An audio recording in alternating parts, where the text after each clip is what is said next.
Entah kualat pada Gus Dur atau karena turut andil dalam penjatuhan Ahok, Amin Rais kini menuai ulahnya sendiri.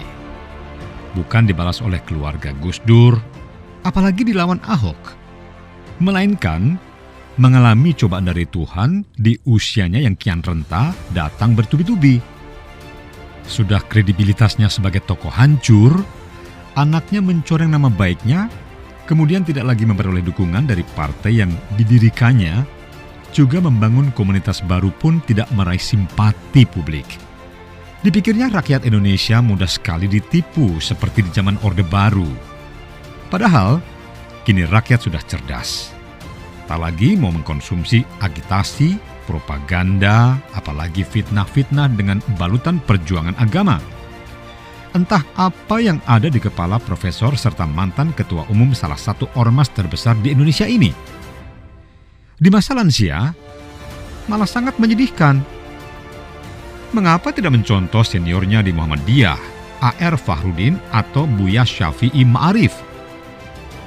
Julukan Bapak Reformasi tinggal cerita belaka. Semangat reformasi tak lagi identik dengan Amin Rais.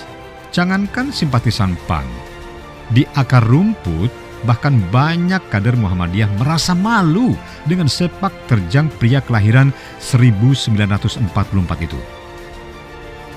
Serangannya kepada Presiden Joko Widodo tak pernah usai. Sementara dengan luar biasanya, dengan kelonggaran hati serta penghormatan yang tinggi, Presiden Jokowi malah mengundang Amin Rais ke Istana Negara. Coba dipikir, adakah dalam sejarah Presiden Indonesia sebelumnya melakukan hal itu? Masalah yang paling memukul Amin barangkali kasus perceraian anak ketiganya, Mumtaz Rais, dengan Putri Zulya yang merupakan putri Ketua Umum PAN dan kini menjabat Menteri Perdagangan Zulkifli Hasan. Terkuak informasi bahwa Mumtaz sering mengkonsumsi minuman keras, melakukan KDRT, mengkonsumsi obat kuat hingga tudingan mengalami gangguan jiwa. Bahkan supir Putri pun dalam persidangan mengaku sering dipaksa Mumtaz untuk mengkonsumsi minuman keras juga. Bang Jago, nggak banyak bicara.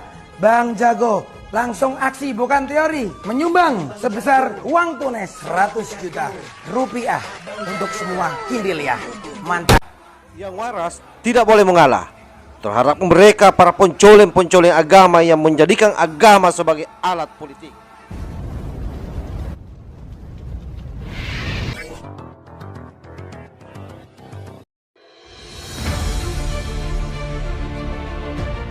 Bukan hanya itu catatan negatif Mumtaz. Sebelumnya dia pernah cekcok dengan pimpinan KPK, gegara diingatkan oleh Wakil Ketua KPK Nawawi Pamolango. Nawawi membantu awak kabin untuk mengingatkan Mumtaz yang sedang menelpon saat sudah berada di dalam pesawat. Itu terjadi di Bandara Makassar saat pesawat mengisi bahan bakar. Suara Mumtaz cukup keras hingga mengganggu penumpang lainnya. Catatan negatif lain dari Mumtaz, dia pernah berniat menyumbang 100 juta rupiah ke pondok pesantren Gus Miftah jika memilih dirinya. Ya keruan saja Gus Miftah mengklarifikasi bahwa pondok pesantren Ora Aji miliknya tidak dijual untuk kepentingan apapun. Berbagai problem berat itu nampaknya membuat Putri Zulya begitu trauma, sampai pilih langsung berganti nama menjadi Putri Zulkifli Hasan pasca perceraiannya dengan Mumtaz disahkan oleh pengadilan. Entah bagaimana perasaan Amin Rais menyaksikan pernikahan putra kesayangannya berakhir tragis. Tapi yang jelas, pria beranak 5 ini makin getol menyerang berbagai penjuru demi menutupi bongkahan-bongkahan kotoran yang mulai terbuka satu persatu. Kita tahu bahwa alumni Chicago University ini merupakan pendiri Partai Amanat Nasional. Tapi pada medio Juni tahun lalu, dia mengaku dipecat dari partai berlambang matahari terbit tersebut. Namun fungsionaris DPP PAN Viva Yoga Mauladi membantah. Menurutnya, PAN identik dengan Amin Rais, sehingga tidak ada satupun pengurus partai yang setuju memecatnya. PAN memang didirikan Amin bersama Hatta Rajasa, Faisal Basri, Gunawan Muhammad, kemudian Rizal Ramli, Albert Hasibuan, Abdillah Toha, Tuti Herarti, kemudian Zumrotin hingga Emil Salim. Meski demikian, hanya Rizal Ramli yang masih terlihat dekat dengan partai ini. Bahkan sejak 2018, 5 pendiri PAN yaitu Abdillah Toha, Albert Hasibuan, Gunawan Muhammad, Tuti Herarti, dan Zumrotin mendesak Amin Rais yang menjabat Ketua Dewan Kehormatan PAN untuk mundur. 2 dari 5 alasan permintaan mundur sangat menohok, yaitu penggunaan agama sebagai alat politik untuk kekuasaan. Dan sebagai ilmuwan ilmu politik, Amin dinilai telah gagal mencerdaskan bangsa dengan ikut memperkeruh suasana dalam negeri terkait gencarnya dia menyebarkan berita yang jauh dari kebenaran tentang kebangkitan PKI di Indonesia.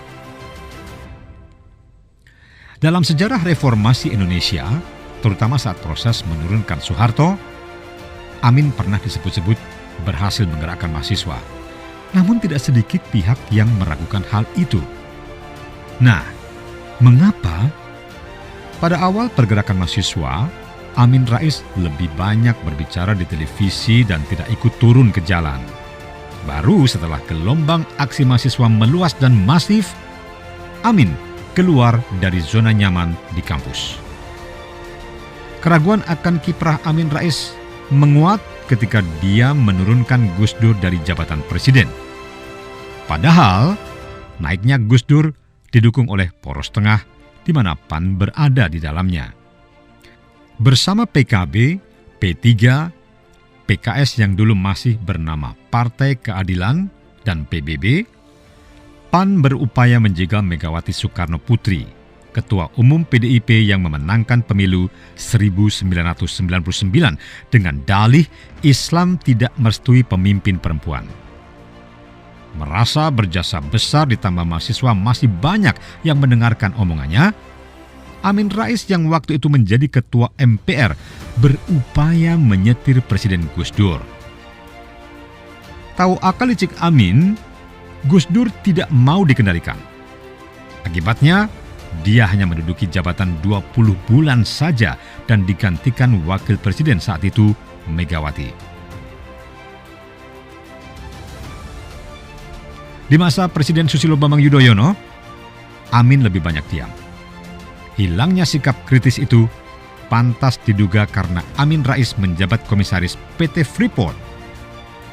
Walau Amin menolak tuduhan itu dan menyatakan dirinya sanggup membayar $100 Amerika bagi siapapun yang bisa membuktikan bahwa jabatan komisaris pernah disandangnya. Di masa Presiden Jokowi, ketidaksukaan ayah Hanum Salsabila itu sangat kentara. Berbagai komentar nyinyir nyaris tak berhenti. Meski pernah terperosok dalam aksi tipuan maut oplas Ratna Sarumpait, Amin tetap nyinyir terhadap Presiden Jokowi.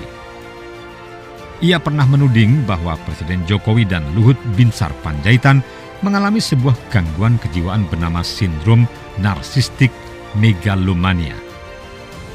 Bukan itu saja, Presiden Jokowi pernah diminta mundur terkait kasus penembakan 6 anggota Laskar oleh kepolisian. Amin pun pernah meminta bertemu dengan Presiden dan sesumbar memiliki bukti 90% atas pelanggaran HAM berat. Namun, hingga hakim memvonis tak bersalah para polisi, bukti tersebut tak pernah jelas atau dibuka kepada publik. Kini Amin Rais tengah sibuk mengurusi partai barunya, yaitu Partai Umat. Apalagi tengah dibuka pendaftaran partai politik peserta pemilu 2024. Meski demikian, bukan berarti Partai Umat tak dirundung problem. Tak lama setelah didirikan, Agung Mozin yang menjabat Wakil Ketua Umum mengundurkan diri. Disusul Wakil Ketua Majelis Syuro, Neno Warisman, melakukan hal yang sama. Kemudian, Wakil Ketua DPD Depok, Syahrial Chan, beserta 26 pengurus ikut eksodus. Pada Desember akhir tahun lalu, 17 orang pengurus DPW Partai Umat Jawa Barat, Kabupaten Bandung Barat dan Cimahi pun ramai-ramai mundur. Jadi, apa yang masih ingin kau cari, Amin Rais? Sudahlah, beristirahatlah. Biarlah negara diurus oleh orang yang masih memiliki nurani dalam membangun negeri ini. Urus saja anak cucumu agar kelak mereka tetap menghormatimu.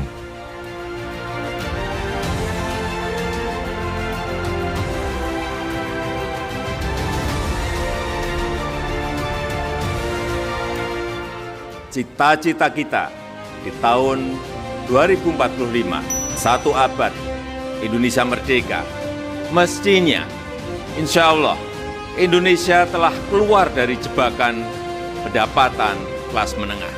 Indonesia telah menjadi negara maju dengan pendapatan 320 juta rupiah per kapita per tahun, dengan kemiskinan mendekati 0%. Kita harus menuju ke sana.